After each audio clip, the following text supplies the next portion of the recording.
voulais vous présenter l'une de mes spécialités, donc, qui est l'érotisme, plus exactement, donc tout ce qui a trait à ce sujet. Pour travailler sur un tel thème, il faut être empreint probablement de vice, ou de folie, ou de passion. Moi, c'est un peu de... Non, c'est surtout la passion de la recherche, bien évidemment, car j'étais amené à être convoqué par le maire de la commune, en 2003, pour apprendre que notre commune avait été condamnée à une lourde amende, ce qui allait m'obliger à rester pendant 1 an les bras croisés, car il n'y avait plus d'argent pour le musée. Chose que je ne pouvais absolument pas du tout entendre. Donc, j'ai décidé de travailler sur un sujet original qui allait séduire et qui allait faire venir le public en nombre, pour voir se dresser une grande queue devant le musée. Alors, du coup, un des sujets qui s'est tout de suite imposé après le rock et la drogue, c'est le sexe. Et donc, du coup, j'ai commencé à puiser dans l'Antiquité, car c'est un sujet que j'avais abordé à l'université. Et là, j'ai rassemblé donc, des objets qui n'étaient pas présentés aux yeux du public. Voilà. Alors, du coup, ce sujet a été choisi, bien sûr, pour rentrer dans mes frais, parce que j'avais vocation à financer cette opération, mais comme j'avais pas l'âme d'un mécène, il a fallu que je rentre donc dans ces enfers pour sortir et extraire tous ces objets qui étaient cachés aux yeux du public. Donc, dans ces enfers, qu'est-ce que l'on voit? On voit deux types d'objets. Ceux qui sont liés aux représentations sexuelles et ceux qui sont liés à la représentation du phallus. Le premier thème, le phallus, alors, tenez-vous bien, c'est un sujet qui n'a rien d'obscène, bien au contraire, puisque c'est ni plus ni moins que la représentation d'un dieu, Priape. Priape qui n'est pas du tout le dieu de la sexualité. C'est le dieu de la fertilité, de la fécondité des gens, des troupeaux, des champs et des vergers. Donc c'est un dieu qui est extrêmement courant dans tout l'Empire romain, qui a eu d'ailleurs un énorme succès parce qu'on le retrouve absolument partout. Certains textes nous disent qu'il était présent dans tous les vergers, sous la forme d'un bâton dont l'extrémité était plantée dans la peinture rouge, et ensuite le bâton était planté au milieu du verger. Donc c'est un dieu qui avait une aura très importante et qui était présent dans toute la société, quel que soit le statut social des personnes, des Romains. Tout le monde priait, louait ce dieu qui était présent en tout lieu, car il était aussi bien sûr le lieu de la profusion. Donc on le voit très souvent matérialisé, accompagné d'une corne d'abondance. Mais très souvent, il n'est pas représenté sous la forme d'un homme debout, puisque normalement c'est sa stature, en tout cas on le voit en temps comme debout, et avec une érection permanente. Alors pourquoi? Tout simplement parce que sa mère a été affublée d'un mauvais sort, et elle a accouché donc d'un enfant difforme. La honte l'a obligé d'abandonner son enfant, sa progéniture, au bout de l'Empire, à Lampsaque, et cet enfant disgracieux et laid est né petit, avec donc une érection permanente. Et c'est en cela qu'on arrive à l'identifier, et c'est ceci qui va le rendre à la fois grossier, laid, et qui va être aussi la source de son succès. Du coup, il est très souvent imaginé, représenté uniquement à la forme de son membre en érection. Donc, il suffit à l'identifier, il suffit à le matérialiser. Et c'est la raison pour laquelle eh bien, les Romains l'ont mis à tous les coins de rue. À Pompéi, on le voit très bien, puisque très souvent, dans quelquefois les insulaires, on voit donc un phallus qui montre une direction. Et là, je joue sur les mots, car en fait, il n'indique aucune direction. Il n'est juste présent pour porter bonheur, ou porter chance, ou pour chasser le mauvais œil. Là aussi, chasser l'idée que ce phallus est un poteau indicateur de lieu de plaisir. Non, c'est faux. J'en veux pour preuve, l'un des phallus les plus célèbres se trouve sur la chaussée de Pompéi, et si vous avez la chance d'y aller et de voir ce phallus, eh bien vous verrez, donc tous les guides s'arrêter et appeler l'attention des touristes et dire regardez ce phallus, voilà, c'est Priape, Et regardez, il indique la direction du lupanar. Tout le monde arrive et sourit, prend une photo, et là, le guide dit à son auditoire, maintenant, on va au lupanar, et il part dans la direction opposée. Bref. Tout simplement parce que ce n'est pas un poteau indicateur de plaisir. Non, c'est un porte-bonheur. D'ailleurs, c'est la raison pour laquelle les Romains et les Romaines le portaient autour du cou, sans jeu de mots. C'est un porte-bonheur que l'on affichait ostensiblement en pendentif. Voilà, on pourrait appeler ça un bijou de famille. En tout cas, ce qui est sûr, c'est que cet objet, eh bien, appelait l'attention, appelait donc le regard, et donc avait pour objet de chasser le mauvais sort. Et toute Romaine de bonne éducation, lorsqu'elle voyait un jeune homme avec donc une pendeloque phallique, devait immédiatement rougir, parce que la vue de cet objet grossier devait choquer. Mais ensuite, elle devait chasser cette honte par un sourire. Pourquoi? Parce qu'elle connaissait la religion, parce que c'est une bonne pratiquante, et donc elle savait que ce symbole est un symbole mythologique, religieux, et qui n'a aucun rapport avec la sexualité. Tous les Romains et les Romaines s'offraient ce type de symbole, et ils l'affichaient ostensiblement avec beaucoup de plaisir, avec des fois un peu un air goguenard, bien sûr, car ce priâpre était très souvent caricaturé. Alors les Romains, pour ça, surtout les artisans, ils sont très très forts. Ils adoraient affubler notre bonhomme avec un nez pointu, avec les côtes faméliques, avec des oreilles donc de faune. Et donc, du coup, on le retrouve sous la forme d'un nain, très souvent sous la forme d'un nain pygmée, donc à la peau un peu brunâtre, avec bien sûr une barbe. Bref, on le retrouve sous des formes d'un être hideux, parce qu'il concentre, lui, à travers son physique, la grossièreté et la laideur. D'ailleurs, autant vous dire tout de suite, des choses qu'on ne vous a pas dit à son sujet, c'est un personnage qui n'a aucune vertu pour séduire. Malheureusement pour lui, la mythologie s'est souvent moquée de lui, car dans toutes ses aventures, chaque fois qu'il a essayé de s'éprendre d'une jeune femme, il a été condamné au viol. Et en plus, un viol qui ne pourra jamais aboutir. Donc, c'est un homme qui finalement, eh bien, n'a jamais connu l'amour physique. Donc, très souvent, là aussi, les artistes s'amusent à représenter donc un sexe en érection et non circoncis. Tout ça pour dire que c'est un homme qui n'a jamais connu donc le coït. On le voit donc présent dans tout type de commerce, pas seulement ceux de bouche. On les trouve aussi sur les commerces dans les tavernes.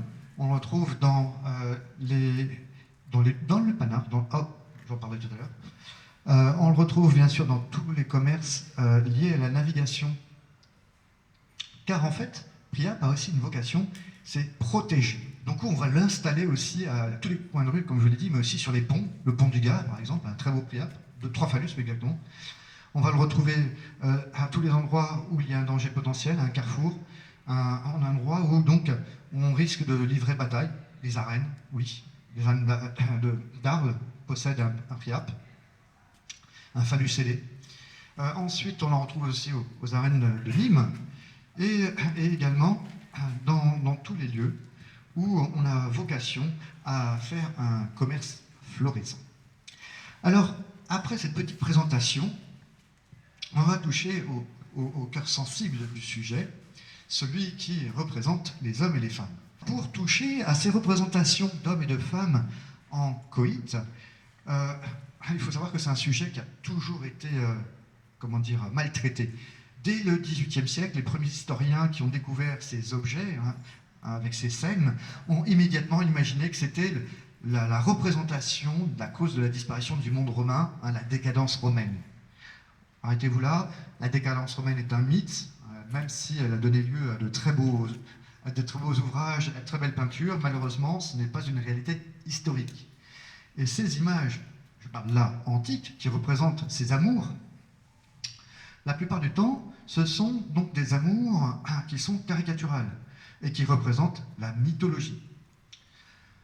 Ensuite, ils représentent bien sûr la société romaine, dans leur plus stricte intimité, c'est-à-dire la chambre à coucher. Et c'est en cela que vous êtes venus aujourd'hui.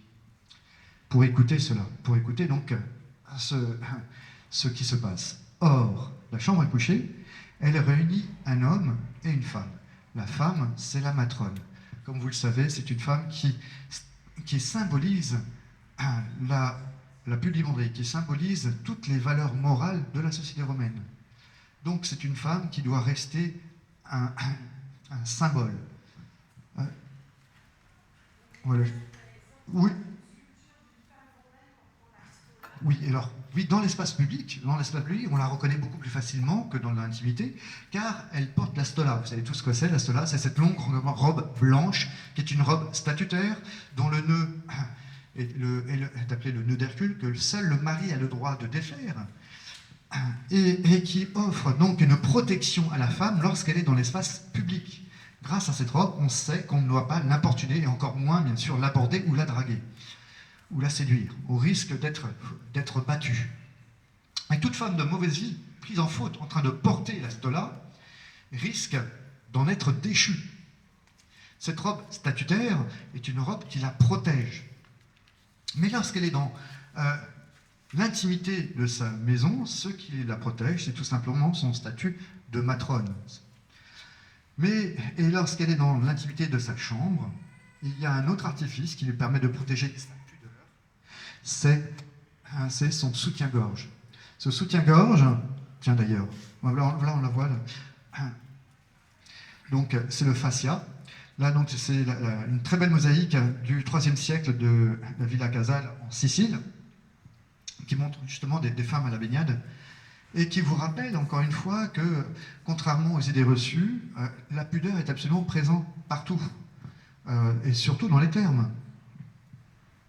Les hommes ne se promènent pas donc en présentant toute leur virilité à n'importe qui. D'ailleurs, dans la tradition orale, on sait que les Romains, la pièce dans laquelle ils avaient le plus peur, c'était, tenez-vous bien, dans l'apolitorium, c'est-à-dire dans le vestiaire.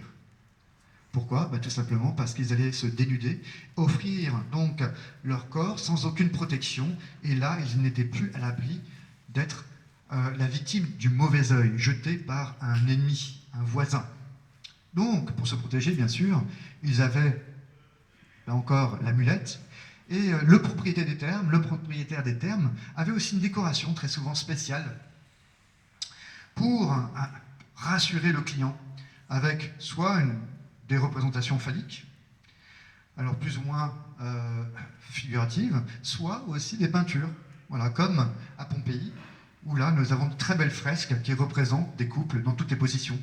Mais encore une fois, ce ne sont pas des images destinées à être reproduites, car la plupart de ces scènes n'appartiennent pas au langage courant de la sexualité. Je ne parle pas d'1% de notre population, je parle vraiment, il faut être vraiment un cascadeur pour réaliser ces scènes, car il faut être plus de 2. Vous allez me dire, bon, ça vous touche, voilà, il faut être 3, voire 4. Il faut tenir le personnage en l'air, et ensuite la dame se met en dessous. Bref, autant vous dire tout de suite, ce ne sont pas des positions régulières.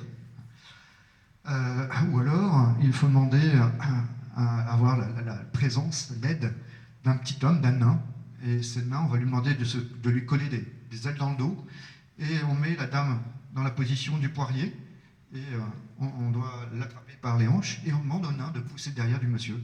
Il faut autant vous dire tout de suite, pour faire de l'archéologie mentale, je n'ai pas trouvé encore la partenaire, ni le partenaire. Pour revenir à un sujet plus sérieux, là nous avons donc une représentation qui est une des plus courantes. C'est une scène qui est d'ailleurs des plus atroces dans la tradition romaine, car il s'agit d'une femme nue qui fait l'objet d'un viol. C'est une scène qui est très connue à Pompéi, comme à Rome. C'est donc Léda qui a rejeté les avances de Zeus, qui est très épris d'elle, et ne pouvant pas arriver à son but, il va se transformer en cygne et se baigner en même temps qu'elle, et tromper sa vigilance, et employer du coup tous les artifices de ce bel oiseau pour la séduire et finalement la couvrir. Encore une fois, cette scène mythologique n'a aucun lien avec une incitation à la débauche. Il s'agit d'une volonté de dénier, de dénigrer, voilà, certains comportements, dont ceux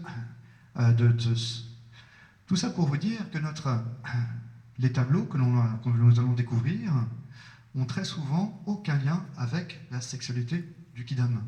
Non, ce sont des tableaux qui sont destinés à faire rire ou à choquer. Et pour cela, il ne faut surtout pas se concentrer sur les protagonistes. Non, il faut regarder les objets qui sont tout autour et qui ont une présence symbolique et qui est très importante. Alors le premier symbole, bien évidemment, comme je vous l'ai dit, dans ces images, qu'est-ce que l'on voit? On voit la femme qui est couverte, donc du fascia.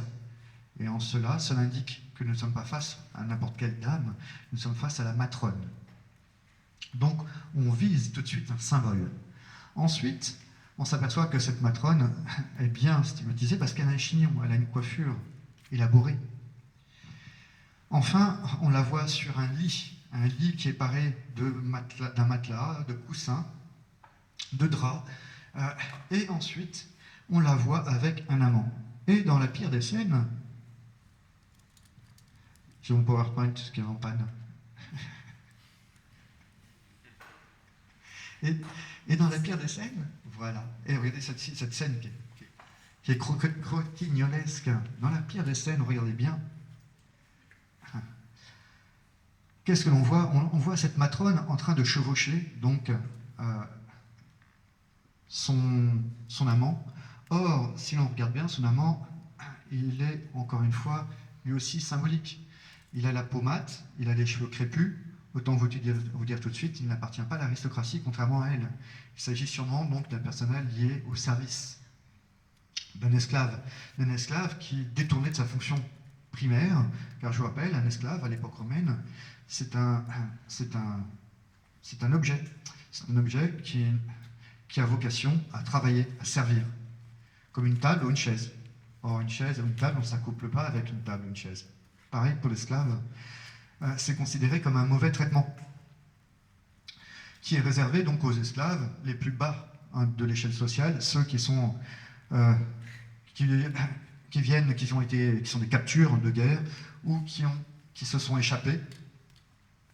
Donc autant vous dire tout de suite que c'est une place peu enviable. Or, là, ce que nous montre cette fresque, encore une fois, eh bien, c'est une image qui a vocation à créer un choc destiné à créer un sourire, un choc prophylactique, un choc en une fois, donc, où une fois qu'on a compris la nature de la scène, elle n'est pas destinée à susciter une envie, mais vraiment montrer du doigt une position très délicate. Et finalement, une fois qu'on l'a décrit, on a un sourire. Or, dans la société romaine, comme je vous l'ai dit, ce sourire permet de chasser le mauvais œil. Donc, c'est une peinture, encore une fois, tout comme le phallus, qui partage les mêmes valeurs, c'est-à-dire destinée à chasser le mauvais sort. D'où la présence, par exemple, dans les vestiaires, dans l'abolitarium des termes. Où donc, encore une fois, le Romain a peur d'être la victime du malheur, ou alors, quelque chose de plus prosaïque et plus pragmatique, il a peur qu'on lui vole ses effets personnels. Ça arrive aussi. C'est la raison pour laquelle il y a un esclave qui est destiné à la protection donc, du vestiaire, ou alors notre Romain va se retrouver donc dans une position d'homme nu dans la société, et là, il risque de perdre son statut de citoyen. Ça, c'est un sort que l'on réserve à une personne, c'est l'amant. Si un homme trouve donc sa femme accompagnée d'un amant, il peut sans aucun procès le prendre, le frapper, le battre à mort et le jeter nu dans la rue. Et dans cette position, il perd son statut de citoyen et il devient donc un esclave. Il peut être ramassé et utilisé pour travailler dans une maison. Il y a d'autres punitions qui peuvent l'accompagner, comme bien sûr le rendre efféminé, c'est-à-dire qu'on va le violer, soit physiquement, soit symboliquement. Donc tout ça pour dire que la société romaine, en fait, possède des tabous qui ne sont pas exprimés, mais qui sont omniprésents. La femme doit donc préserver sa pudeur, par exemple, il n'y a qu'une seule fois où elle pourra se livrer nue à la lumière du jour, dans les bras de son mari, de son époux, c'est le jour de ses noces. Le jour de ses noces, elle va être initiée entre guillemets, au pouvoir de Priape, qui est là pour lui enseigner la fertilité, lui donner les talents de la fertilité, de la fécondité, car très souvent, ce sont des mariages arrangés. Des mariages arrangés, car le pouvoir de Rome tient dans le mariage quand on va associer deux familles. Donc, pour être sûr que ce mariage soit consommé, dans le cortège, on a des plaisanteries graveleuses, des chants graveleux, qui sont donc entonnés par les deux familles. Et ensuite, à table, pour encourager les jeunes mariés, il y a probablement aussi une vaisselle adaptée. Une vaisselle qui est décorée de ce coït qui va rassembler deux familles. Ensuite, la jeune femme va enfin se livrer à son mari, et c'est à cette seule occasion où elle verra donc son époux nu et à la lumière du jour. Il n'y a qu'une seule femme qui a une sexualité à la lumière, c'est la prostituée, c'est la courtisane. D'ailleurs, on sait que les prostituées de l'époque, on les reconnaissait à cette odeur grasse que leur imprimaient les lampes à huile. Lorsqu'elles travaillaient dans leurs cellules, elles utilisaient des lampes à huile avec de l'huile de mauvaise qualité qui tachait les murs et qui était malodorante. Et c'est la raison, et c'est un des liens qui permettait d'identifier donc ces femmes de mauvaise vie. Maintenant, je vais évoquer justement le caractère plus particulier du lieu dans lequel ces femmes de mauvaise vie officiaient. Comme vous l'avez entendu, elles travaillent dans les lupanars. Alors, je vais vous montrer une image que vous connaissez sûrement, et qui est donc souvent mal interprétée. Ça, c'est le fameux phallus dont je vous ai présenté, que vous avez tous envie de voir.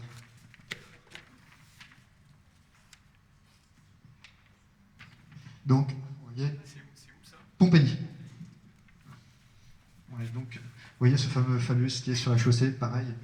Très souvent, donc, dans la littérature scientifique, on lit qu'il y a un phallus gravé sur la chaussée pour indiquer les lieux de plaisir. Là, il y a deux erreurs. La première, c'est qu'il n'y a qu'un seul phallus connu dans toute l'Antiquité qui est gravé sur la chaussée. C'est à Pompéi. Et la deuxième erreur, c'est qu'il n'a pas vocation à montrer le lupanar. En tout cas, pas le lupanar connu de Pompéi. Voilà, c'est absurde, ça n'a aucun lien. Pardon ? Oh, il y en a partout, dans toutes les villes, dans tous les villages, à Saint-Rémy-de-Provence, au Beau, à Marseille, on a des phallus présents dans tout l'Empire romain. Alors, autre image que j'aime, c'est bien sûr celle-ci, qui vous montre le lupanar de Pompéi. Est-ce que, je ne sais pas si vous l'avez tous identifié, je vous le présente, il faut bien le voir, car là encore, dans la littérature scientifique, on vous parle de lupanar présent dans tout l'Empire. C'est une réalité, mais ce n'est pas une réalité archéologique. Ce que je veux dire par là, c'est qu'il faut bien prendre conscience que la prostitution ne laisse aucune trace archéologique, ni d'ailleurs la sexualité. Donc, identifier un lupanar est une tâche impossible. Si, on peut l'identifier grâce à une chose, c'est les graffitis. Les graffitis qui sont donc gravés sur les murs et qui permettent de lire les exploits des clients et les insultes des prostituées ou les tarifs de prostituées. Bref, qui se vantent. Hormis ce témoignage, il n'est pas possible d'identifier le lupanar. À Pompéi, par contre, grâce à des conditions de conservation exceptionnelles et grâce aussi à une architecture qui a été dessinée par le propriétaire, eh bien, on peut identifier un lupanar. En l'occurrence, celui-ci, il est constitué donc de 5 cellules en rez-de-chaussée qui sont desservies par un couloir. Ce couloir possède une entrée et à l'autre bout, une sortie. Et ce qui est intéressant, c'est que là, on touche à la réalité d'un fait, puisque dans la littérature scientifique, dans la littérature antique, pardon, dans les satires de Juvénal, eh bien, un des héros est poussé par une vieille dame dans un lupanar. Et bien sûr, il exprime immédiatement son horreur et la honte de cette aventure. Et donc, il se couvre la tête avec sa toge et traverse le couloir pour sortir par la porte opposée. Alors, ce détail est intéressant parce qu'on le retrouve archéologiquement, à travers, bien sûr, le plan de ce lupanar. D'ailleurs, à ce passage, à ce sujet, je suis un des rares à avoir su décrire scientifiquement le lupanar de Pompéi. Pourquoi? Tout simplement parce que tous les auteurs qui se sont amusés sur ce thème, immédiatement, ils ont eu la plume qui a tremblé, ne me demandez pas pourquoi, et immédiatement, ils ont rajouté des détails croustillants, mais qui n'ont rien à voir avec le lupanar de Pompéi, par exemple, en indiquant qu'il y avait un panneau indiquant les prestations et les tarifs des prestations, le nom des officiantes. Non, c'est faux, ça n'existe pas. C'est juste un couloir qui est décoré par une frise. Encore une fois, les tableaux qui sont dans le couloir n'ont pas vocation à indiquer ce qui se passe dans la cellule, où il y a donc une prostituée qui est malheureusement allongée sur une paillasse bétonnée, avec probablement un matelas en paille, et qui attend le client suivant qui se cache derrière un rideau. Il n'y a pas de porte avec le nom non plus donc, de l'officiante. On connaît grâce au graffiti et à la littérature que très souvent ces femmes avaient un nom d'origine orientale, exactement grec, car ça faisait plus vendeur. Ça avait plus de charme aux yeux des clients qui immédiatement imaginaient donc des voluptés célestes qu'on ne trouve pas auprès d'une romaine. Encore une fois, car la romaine devait protéger donc sa pudeur et bien sûr sa morale, et elle se livrait à son mari avec un seul objectif, comme je vous l'ai expliqué tout à l'heure, la procréation. En fait, les Romains, de par la loi et la tradition, ils ont mis en place une sexualité qui est basée sur le couple hétérosexuel monogame à rapport procréatif. Et les femmes donc, passaient de l'autorité d'un père à l'autorité d'un mari.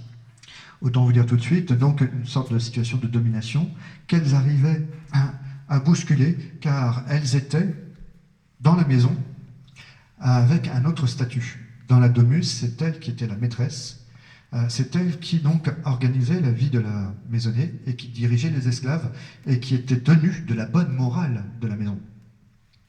C'est elle qui garantissait la bonne morale de son mari. Si tout se passait bien sûr, dans la domus, l'homme pouvait lui aussi envisager une carrière politique et commerciale brillante, car il était de bonne morale. Chose qu'il n'aurait pas pu envisager s'il s'adonnait au plaisir avec des esclaves ou avec une ribambelle de courtisanes. Tout ça pour vous dire que donc des peintures comme celle-ci sont encore une fois à observer au travers du prisme de la société romaine. Donc, comme je l'ai dit tout à l'heure, nous sommes face à un couple donc hétérosexuel, aristocratique, puisqu'on voit bien que c'est un lit dont les pieds sont sculptés. Il y a de la vaisselle d'apparat au pied du lit. La dame porte un chignon ainsi que le fascia. Donc il s'agit bien d'une matrone. Et derrière elle, eh bien, nous avons un homme plutôt bel homme, mais en tout cas à la peau bien foncée, et qui semble plutôt identifier donc un personnage lié au service, au travail des champs. Donc, encore une fois, nous ne sommes pas face à une représentation de la réalité, car ces images que l'on voit donc dans le lupanar sont destinées, eh bien, tout simplement, à faire rire, à chasser le mauvais sort, à protéger eh bien, la prostituée qui peut tomber sur un mauvais client, à protéger aussi le client qui peut ramener à la maison des maladies vénériennes, qui existent déjà à l'époque. Puis il y a encore une descendance, vous vous rendez compte? À ramener une descendance à la maison, ça serait terrible. Et il n'y a qu'un seul empereur, le plus débauché de tous, qui a osé ramener une descendance illégitime, qui a osé ramener qui s'est osé mettre enceinte une prostituée. Je ne sais pas si vous le connaissez. Bien sûr, si j'attendais, mais non, Caligula, c'est celui qui est le plus connu. Mais en fait, très souvent, tous ces empereurs ont été victimes de pamphlets, mais celui qui a été le plus pointé du doigt pour ses mauvaises mœurs, c'est César. Et César, lui, a brisé le tabou ultime. Il s'est marié, il a convolé avec une prostituée. Alors certes, dans son pays, c'était une reine, voire même une déesse, mais aux yeux de la société romaine, c'est une conquête, car Cléopâtre n'est ni plus ni moins qu'une colonie, en tout cas la représentante d'une colonie. Donc elle aurait dû être ramenée en tant que telle, comme un butin. Or, non, il l'a ramenée comme une seconde épouse, il lui a offert un palais et même une descendance. Ce qui était donc impossible à supporter pour aux yeux de la société romaine, qui donc ne faisait que de l'insulter. Et il traitait même Cléopâtre de Regina Meretrix, de reine putain. Pline, pour avoir non seulement dit ça, mais l'avoir aussi écrit, il n'a pas été condamné, non. Tout ça, pourquoi? Tout simplement parce qu'il exprimait à haute voix ce que tout le monde pensait, eh bien, tout bas. Donc, César est finalement le plus dévergondé à travers ce tabou qu'il a osé franchir en covenant avec une personne de statut inférieur et qui, du surcroît, aurait dû rester en tant que butin, en tant qu'esclave, et en aucun cas être ramené comme une courtisane ou une seconde épouse. Ah, j'ai oublié de vous montrer. Donc, c'est un des dispositifs de cet art. Donc, comme je l'ai dit, cette frise fait tout le tour du couloir dans le lupanar. Et là, par exemple, un des tableaux orne le linteau d'une pièce qui sont les latrines. Tout ça pour dire, encore une fois, que dans la littérature scientifique, on lit que ce sont des panneaux qui sont destinés à illustrer la spécificité de la jeune fille qui se trouve dans la cellule et que le linteau est décoré d'une peinture érotique. Non, c'est erroné. Et deuxième élément, bien sûr, dans la décoration de ce lupanar, c'est le priape. Ce priape, d'ailleurs, il est très original, c'est un des rares. Il est équipé de 2 phallus. Donc, il offre une double protection dans un lieu où on a besoin, justement, d'être 2 fois plus protégé. Voilà. Il y a un deuxième lupanar à Pompéi qui se trouve à quelques mètres du premier. En fait, c'est une cellule. C'est une cellule qu'on peut identifier comme une cellule de prostituée, car elle présente le même dispositif, c'est-à-dire un matelas bétonné avec un oreiller qui l'est aussi. Et bien sûr, la cellule est protégée par un symbole priapique. Voilà, on voit bien ici la cellule de Pompéi.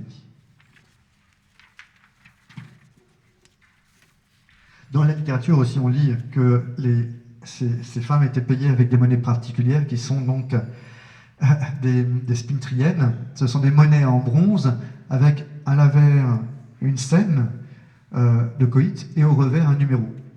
Là encore, ce sont des monnaies qui n'ont rien à voir avec la prostitution, la preuve déjà, parce que c'est une interprétation d'objets qui étaient utilisés certes au XIXe siècle dans certains lieux de plaisir parisiens. On payait donc les prestations avec des jetons, mais ce n'est pas le cas dans la Rome antique. Sinon à Pompéi, et surtout dans le lupanar, on aurait retrouvé des pièces. Or, ce n'est pas le cas. Et si ce n'était pas à Pompéi, on les a retrouvés dans d'autres lieux de consommation de chair. Or, ce n'est pas le cas, on n'a pas trouvé aucune thésaurisation de ces monnaies. Par contre, on les trouve de façon éparse et de façon unique, voilà, sur un quai, sur les marches d'un temple, donc, dans ces lieux où donc, certains Romains avaient gravé des jeux sur les marches, sur le bord d'une pierre.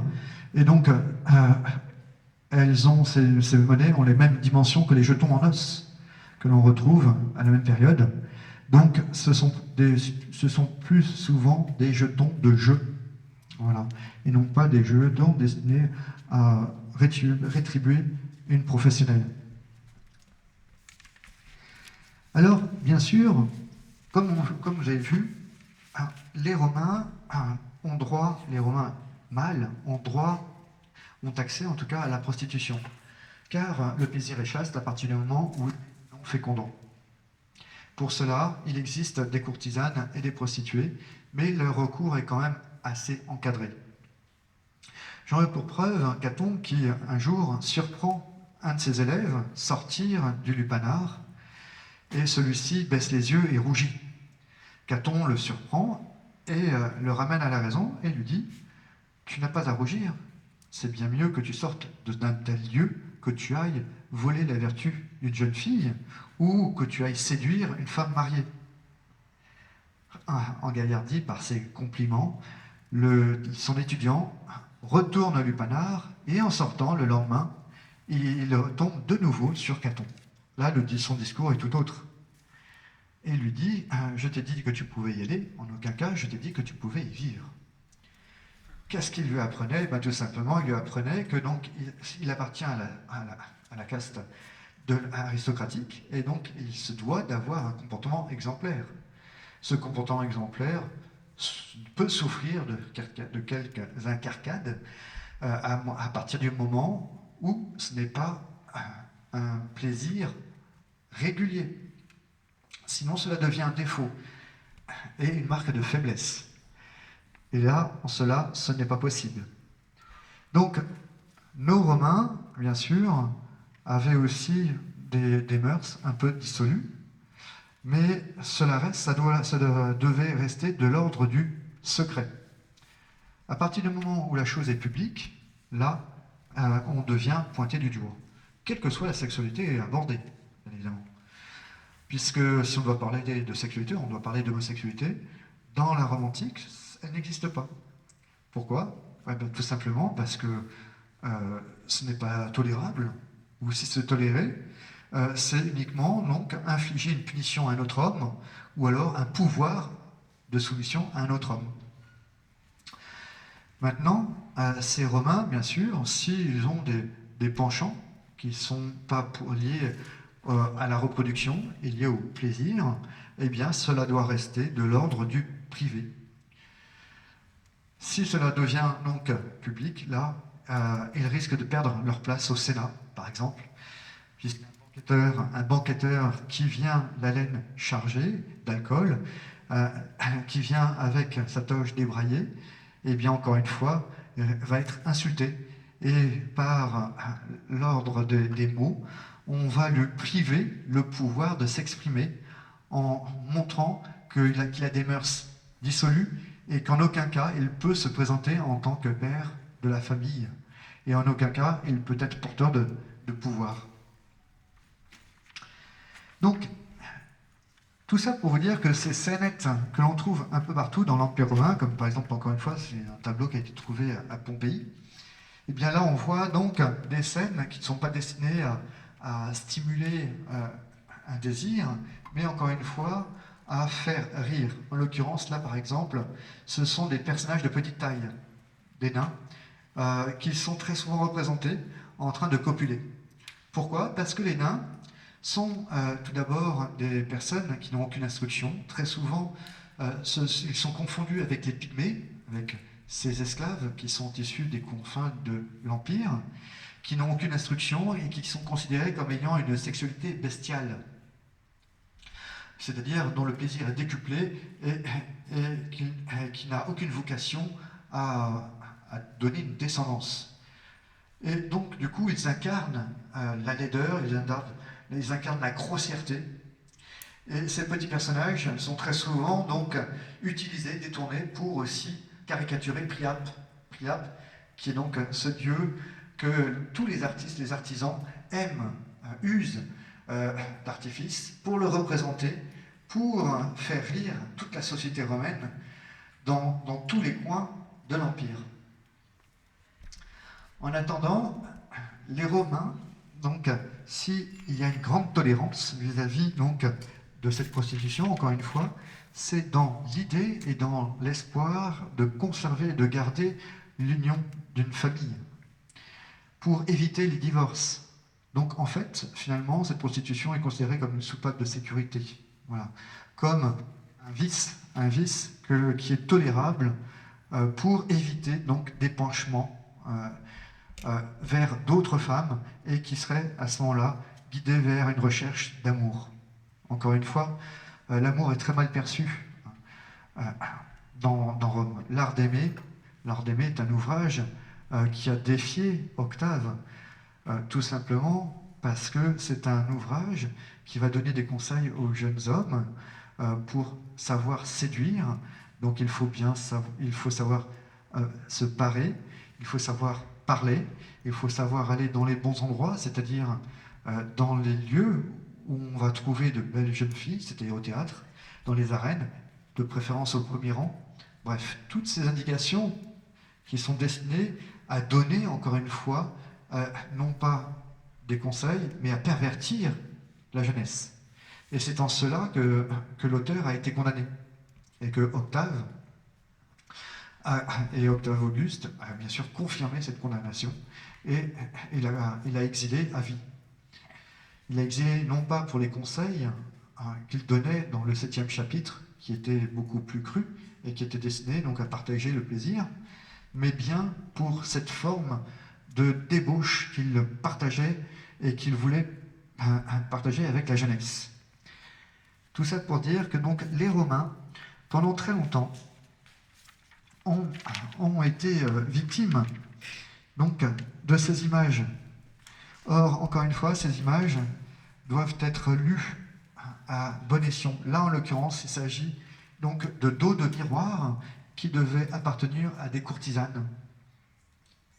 Donc, c'est des objets de luxe qui étaient décorés et qui devaient, encore une fois, stimuler, puisque là, c'est son but, stimuler donc les plaisirs, mais tout en faisant rire. Donc on la retrouve bien sûr sur un lit aristocratique, avec une coiffure extrêmement élaborée. Par contre, il n'a pas le soutien-gorge, le fascia, et il est remplacé par une résille d'or. Comment je le sais? Bien parce que là, on a un texte qu'il faut savoir lire, c'est celui qui est réservé à Messaline. Messaline, qui est donc l'impératrice Putain, qui, dans un texte, est évoquée comme une femme qui sort la nuit dès que son mari empereur dort, et elle trompe sa vigilance, elle s'habille d'une cape noire, elle est accompagnée d'une servante, et là elle se rend dans le plus vil des lupanards pour se livrer à la débauche, dans une cellule puante et crasseuse, dont les murs suintent de graisse, elle demande et exige une rétribution pour ses talents. Et elle se livre à toute la plèbe, nue, parée uniquement d'une résille d'or. Voilà, cette résille d'or, encore une fois, n'est pas là dans le texte uniquement pour salir et avilir Messaline, mais pour rappeler bien, que les courtisanes se livraient avec ce bijou qui devait fasciner les hommes et probablement participer à cet érotisme. Donc tout ça pour vous dire que donc, nos Romains et nos Romaines avaient peu finalement de moyens de distraction et devaient encore une fois dans le sein et la stricte intimité de la chambre avoir une reproduction et donner naissance à une descendance, et en aucun cas se livrer à une quelconque débauche. Celle-ci était réservée uniquement à la nunoce et ensuite au mari pour des actions extra-conjugales et uniquement s'il ne se fait pas voir, bien évidemment. Voilà, donc aussi un bref aperçu de cette sexualité des Romains. J'espère qu'elle vous a encouragé à me lire. Et avant tout, bien sûr, à me poser des questions. Sachez que j'ai réponse à tout, et je mens comme un rachat dedans. Oui. Je reviens sur Caligula, parce qu'il a souvent été décrit dans Oui. son règne comme Ouais. un lupanar à ciel ouvert, Tout à fait. notamment je pense au film de Tinto Brass avec Malcolm McDowell en 79. Pour vous, c'est vraiment une figure. Alors, déjà, je réponds en deux temps. Premier temps, comme je vous l'ai évoqué en introduction, c'est un art, l'art érotique romain, qui a inspiré les artistes. Et à partir du XVIIIe siècle, beaucoup d'artistes ont représenté des tableaux, des fresques, hein, où l'on voit cette fameuse décadence romaine. Tous ces tableaux hein, qui ont été réalisés pour séduire le jury du prix de Rome ne sont que des visions tronquées de l'histoire. Pire, ce sont des visions mensongères. Il n'y a pas eu de repas en commun où l'alcool coulait pour pouvoir se livrer à une débauche. Non. Ce sont des tableaux qui certes ont fait école, qui sont des images d'Épinal, mais qui ne sont pas destinés à illustrer l'histoire. Par contre, ils ont eu une forte impression sur la pensée des historiens. Pendant très longtemps, ils ont du coup évité de parler de sexualité ou d'érotisme parce que, immédiatement, qu'est-ce qu'ils voyaient à réapparaître? C'est ces tableaux de Thomas, en l'occurrence. Et donc, du coup, ils savaient que c'était un sujet, comment dire, qu'on ne pouvait pas aborder sans immédiatement tomber dans la vulgarité. Mais par contre, ça a donné naissance à un autre courant artistique qu'on appelle le péplum. Le péplum, encore une fois, c'est un courant cinématographique qui est inspiré justement de ces tableaux. C'est un péplum, très souvent on oublie de dire, c'est une catégorie de films qui représente certes l'Antiquité, mais pour que le tableau soit parfait, il faut qu'il y ait dedans une dose d'érotisme. Autrement, ce n'est pas un bon péplum. Bon, Tinto Brass, là, bien sûr, là, on est en plein dans le sujet, mais dans les autres péplums, c'est systématique. Dans ce soit dans les anciens, comme Bénur, Bénur, on a les deux combattants qui se tiennent, et à un moment, ils en sont à en venir aux mains, il y a une tension là, entre les deux, ils sont moites, ils se regardent dans les yeux. C'est moi de la bagarre. Hein. Il y a un moment, on se demande si on peut pas s'embrasser. Cette tension, elle est volontairement décrite. Voilà, elle est volontairement utilisée parce que ça fait partie des caractères du péplum. Voilà, dans 300, autre film, pareil. On a les soldats en jupette, hop, s'il n'y a pas ça, c'est pas un péplum. Voilà. Donc, première chose. Et deuxième chose, pour répondre à votre sujet, donc à votre question, Caligula, encore une fois, il a fait l'objet de pamphlets qui étaient destinés, encore une fois, à avilir sa mémoire. Il n'a pas pu installer de lupanar dans son palais, c'est impossible. Pourquoi? Pour deux raisons. La première, c'est que les lupanars sont réservés à la plèbe. Donc, c'est un lieu où on y rencontre, et ça on le sait à travers les textes, on y rencontre le meunier.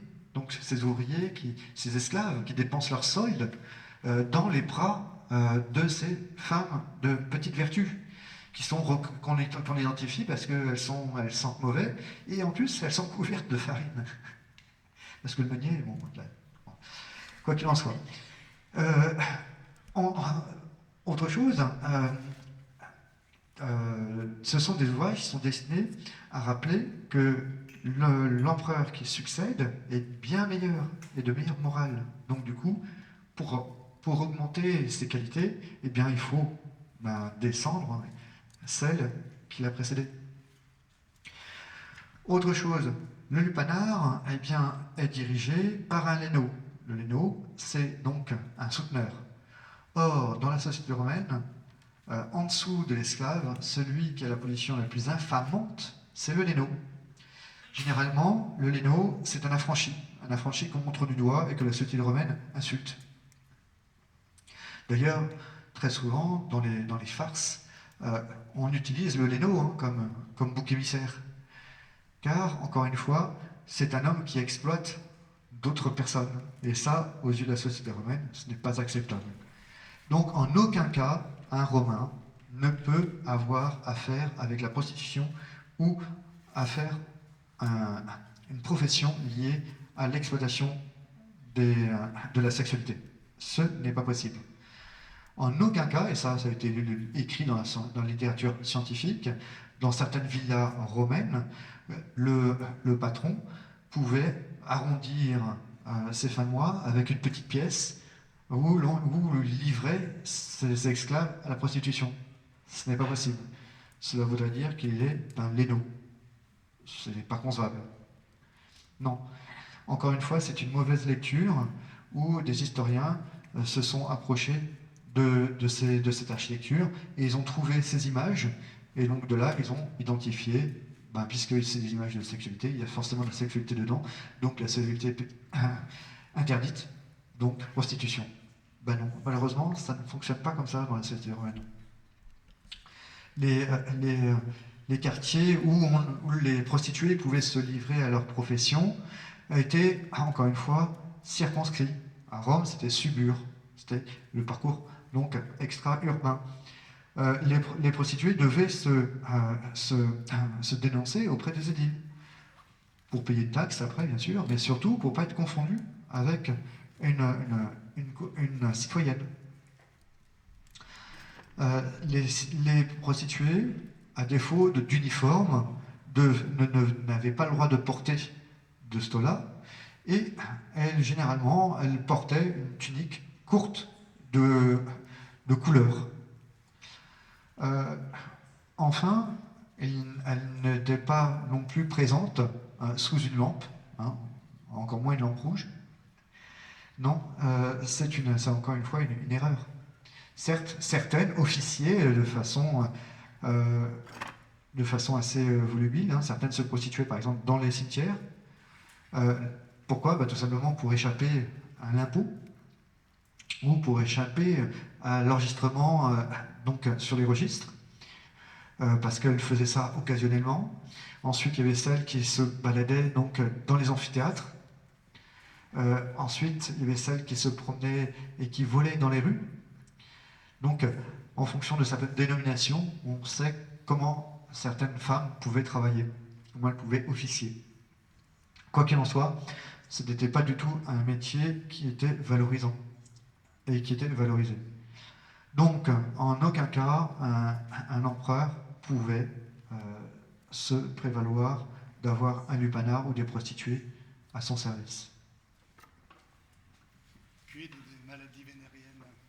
Alors, je ne pourrais pas vous citer, mais en tout cas, on sait qu'à travers un graffiti, un client s'est plaint d'une officiante qui avait les fesses pleines de vase.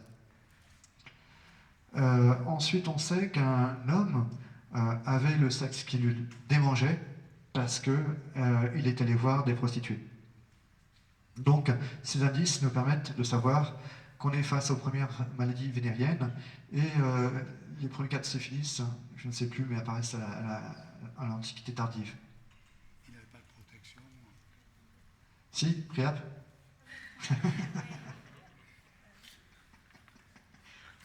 Oui. J'ai une question sur le sens de circulation d'un lupanar. Oui. Donc il y a une entrée et une sortie. Oui. Vous avez cité quelqu'un qui a été poussé dedans et qui, au lieu de faire demi-tour, A traversé le lupanar, oui, tout à fait. Oui. Ça m'interpelle. Il y avait vraiment un sens de circulation. Il était impossible de ressortir. Enfin, ça m'interpelle. En tout cas, lorsqu'on voit l'architecture de Pompéi, on imagine un sens, oui, une entrée, une sortie. Parce que ça tombe sous le sens, ça tombe sous le sens, mais il n'y a pas de panneau, sortie, ni entrée. Non. Ensuite, quand on découvre ce passage dans la littérature antique, oui, là aussi, cela conforte sur l'idée donc d'un espèce d'esprit pratique. On rentre et on sort de l'autre côté, probablement pour éviter la honte. Encore une fois, le lupanar est un exutoire, n'est pas un lieu de plaisir. C'est un exutoire, c'est un horreur. Donc vous décrivez un peu l'homme tout-puissant et puis la courtisane. Est-ce qu'il y a quand même eu des traces de courtisans et de féministes ? Alors, de courtisans, c'est-à-dire d'hommes qui se livraient à la prostitution. Oui. oui, dans les textes, on évoque que certains hommes, même César a été traité de prostituée. Donc, oui, ça existe, bien sûr. Et ensuite, concernant Les féministes. les féministes, alors là, le féminisme,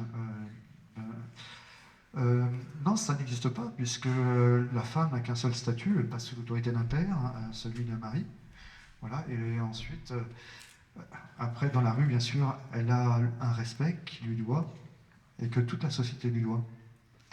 Voilà, alors certes, c'est une société patriarcale, phallocentrée, mais encore une fois, ce pouvoir tient, encore une fois, grâce à elle, qui, elle, doit rester un modèle de vertu, hein, dans sa demeure. Et du coup, en sa demeure, si c'est un modèle de vertu, forcément, cela transpire et cela gagne sur la bonne moralité de son époux. Cléopâtre, est-ce que c'est pas la première grande féministe de l'histoire par rapport au rôle qu'elle a réussi à avoir, malgré les connivés, les critiques, les insultes? Est-ce que c'est une grande féministe? Bon, en tout cas, ce qu'on peut lui trouver, en tout cas, c'est un grand sens du pouvoir politique. Ensuite, un grand sens de la stratégie, une très grande culture, elle est connue pour connaître plusieurs langues. Ensuite, tous les autres colibets et les autres anecdotes qu'on lui a attachées, hein, sur ces pratiques orientales sont sûrement erronées, parce qu'elle fait partie de l'aristocratie. Voilà, donc certes, peut-être qu'elle a fait fantasmer César, mais en aucun cas, elle devait avoir un comportement de courtisane. C'est une femme qui a été élevée en Grèce, et donc du coup, elle était d'une grande culture, et en aucun cas, elle a été inspirée, ou en tout cas initiée, comme certains auteurs l'ont dit, par des prostituées. L'âge légal.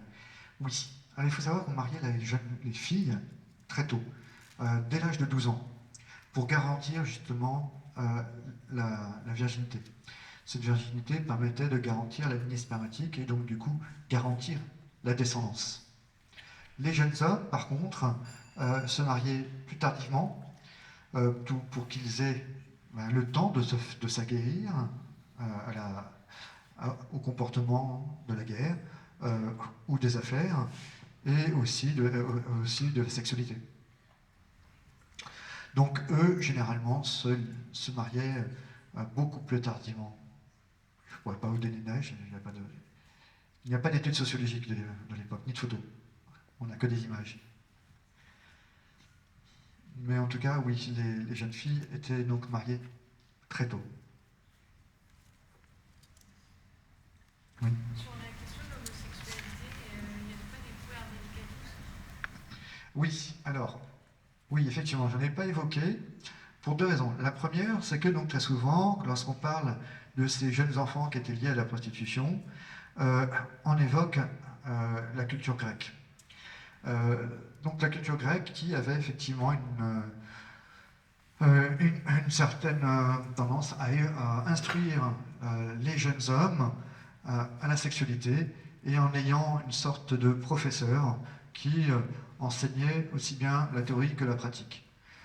Maintenant, je dirais que, là encore, je ne connais pas bien le sujet, mais je pense qu'il y a des études qui sont à mener pour justement faire la différence et essayer d'extraire le vrai du faux.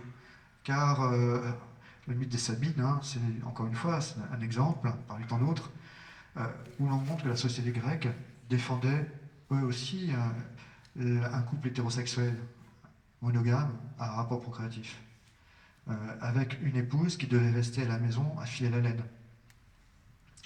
En aucun cas qui devait se livrer à la débauche. Donc, il y a, je pense, beaucoup de choses à dire là-dessus, concernant donc cette sexualité qui est plus grecque que romaine. Et quant à certains Romains qui, effectivement, avaient donc comme esclaves des jeunes garçons qu'ils conservaient jusqu'à la naissance des premiers poils, jusqu'en première forme de virilité, et qui étaient donc des esclaves qui illustraient la beauté, qui étaient des jeunes éphèbes, et qui donc étaient destinés à éveiller une forme de sexualité.